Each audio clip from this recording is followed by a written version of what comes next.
সবসময় বস, আমি সবসময় বস, তাই না? আমি যখন থাকবো, যেখানে থাকি, সেন্টেন্সের যেখানে থাকি, আই লিখতে হলে যখন আই মানে আমি, আই মানে যখন আমি, তখন আইটা সব জায়গাতেই ক্যাপিটাল লেটার লিখবো। একটা লাইন পড়ছি দেখো, Porshi lives in Dhaka, she is a student. এখানে একটা জিনিস আমরা লক্ষ্য করি, এই যে এখানে পড়শি লিখেছি, এই পিটা কোন হাতে দিয়েছি? পিটা হচ্ছে ক্যাপিটাল লেটার বা বড় হাতের দিয়েছি, তাই না? এখানে ঢাকা দিয়েছি কি বড় হাতের, এখানে আবার এসটা দিয়েছি কি বড় হাতের, তাই না? তার মানে পি ডি, আবার এখানে এসটা বড় হাতের, কিন্তু বাদ বাকি কি সব ছোট হাতের না, মানে স্মল লেটারের। আজকে আমরা যেটা শিখবো যে কোথায় সেন্টেন্সের কোন কোন জায়গায় এবং কেন বড় হাতের হয়, মানে স্মল লেটার হয়, কোথায় ক্যাপিটাল লেটার হয়, কোথায় তাহলে সেন্টেন্সের কোথায় কোথায় স্মল লেটার আর কোথায় কোথায় ক্যাপিটাল লেটার হয়, তাই না? একটা সেন্টেন্স লিখতে গেলে কিন্তু আমরা সবগুলো কি প্রথমটা কি ক্যাপিটাল লেটার লিখলেও পরবর্তীতে দেখো, প্রথমটা ক্যাপিটাল লেটার লিখলেও পরবর্তীতে সব স্মল লেটার লিখেছি, তাই না? এখন এটার তো একটা কারণ আছে, কারণ নেই?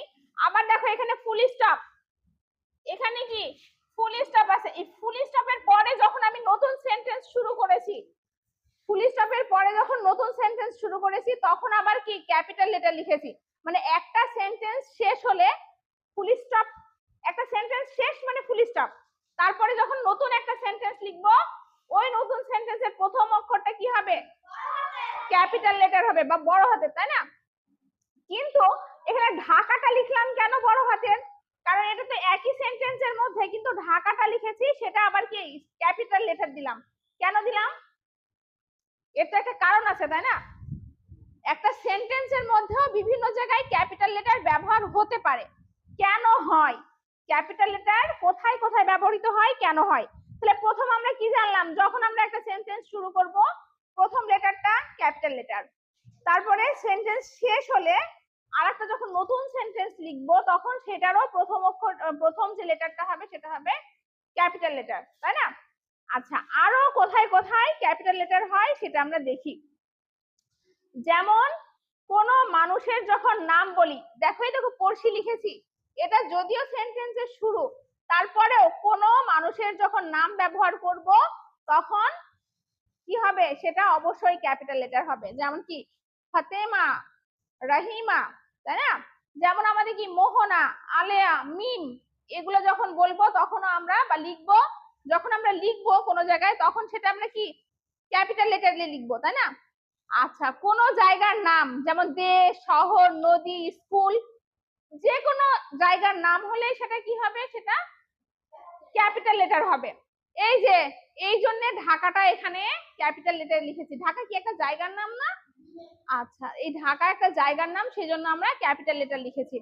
আবার যখন কোন নদী, যেমন কি বুড়িগঙ্গা, আর কি নদী আছে, মেঘনা, এই হ্যাঁ পদ্মা, মেঘনা, যমুনা, এই যখন নদীগুলোর নাম লিখবো তখন কি লিখবো? ক্যাপিটাল লেটার লিখবো, তাই না? আচ্ছা, এবার দিন, মাস বা কোনো ছুটির দিন, ছুটির দিন মানেই তো বিশেষ দিন, তাই না? যেমন পহেলা বৈশাখ কি আমাদের ছুটি থাকে, বিশেষ একটা দিন, আবার ছুটির দিন, যখন আমরা পহেলা বৈশাখ লিখবো তখনও কিন্তু সেটা ক্যাপিটাল লেটারে লিখবো। আবার কি, যেমন দিন সানডে, তাই না? তারপরে কি এই যে পহেলা বৈশাখ, সানডে, মাস কি জানুয়ারি, ফেব্রুয়ারি, এই যে এগুলো এগুলো কি আমরা ক্যাপিটাল লেটার লিখবো। তারপরে জাতি, ভাষা বা ধর্ম, আমরা কি, আমরা কোন জাতি বলো তো? বাঙালি না? আচ্ছা, আমরা হচ্ছি বাংলাদেশি, তাই না? বাংলাদেশি, আমাদের দেশের নাম কি বাংলাদেশ, কিন্তু আমরা জাতি হিসাবে কি বাংলাদেশি না, আমরা বাংলাদেশি। তাহলে বাংলাদেশি হচ্ছে আমরা একটা জাতি, তাহলে জাতির নাম যখন হবে তখনও সেটা ক্যাপিটাল লেটার। আবার আমাদের ধর্ম কি ইসলাম, যখন আমরা কোনো ধর্মের নাম লিখবো, ইসলাম, হিন্দু, খ্রিস্টান, তাই না, সেগুলো কি ক্যাপিটাল লেটারে লিখবো। আচ্ছা, কোন বই, পত্রিকার নাম বা কোনো গান যদি লিখতে হয় তখনও আমরা ক্যাপিটাল লেটারে লিখবো। যেমন কি প্রথম আলো, ডেইলি প্রথম আলো একটা পত্রিকার নাম, এটা লিখতে হলে ক্যাপিটাল লেটার লিখবো।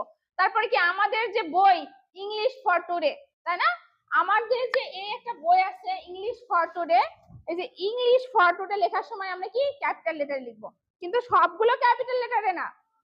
যেমন ইংলিশের ই লিখবো, ফর এর এফ লিখবো, আর টুডে টি লিখবো। তাহলে ইংলিশ ফর টুডে এটা কি লিখবো আমরা, ক্যাপিটাল লেটার, মানে একটা বইয়ের নাম। আমাদের বইয়ের নাম কি ইংলিশ ফর টুডে, এটা আমাদের বই। তাহলে এবার উপাধি প্লাস নাম, উপাধি এবং নাম যদি একসাথে থাকে তাহলে ওই উপাধিটার প্রথম যে লেটারটা হবে সেটা ক্যাপিটাল লেটার। যেমন কি পয়েট নজরুল, নজরুলের উপাধি কি, নজরুল তো একটা মানুষ, কিন্তু তার আগে তিনি একটা কাজী নজরুল ইসলাম কি কবি না, তাহলে কবি নজরুল, কবি নজরুল যদি লিখি পয়েট নজরুল, তাহলে কি লিখবো আমরা, পিটা ক্যাপিটাল লেটারে, তাই না। আচ্ছা, তারপরে একটা মজার জিনিস দেখো, আই, আই আই হচ্ছে সবসময় বস, আমি সবসময় বস, তাই না। আমি যখন থাকবো, যেখানে থাকি, সেন্টেন্সের যেখানে থাকি, আই লিখতে হলে যখন আই মানে আমি, আই মানে যখন আমি, তখন আইটা সব জায়গাতেই ক্যাপিটাল লেটার লিখবো, তাই না। সেন্টেন্সের সব জায়গায় আই থাকলে কি সেটা কি হয়, ক্যাপিটাল লেটার হয়। তারপরে দেখো, কোনো কিছুর সংক্ষিপ্ত রূপ যখন লিখবো, যখন কোনো কিছুর সংক্ষিপ্ত রূপ লিখবো তখন হচ্ছে সেটা ক্যাপিটাল লেটার হবে। যেমন প্রাইম মিনিস্টার, পিএম,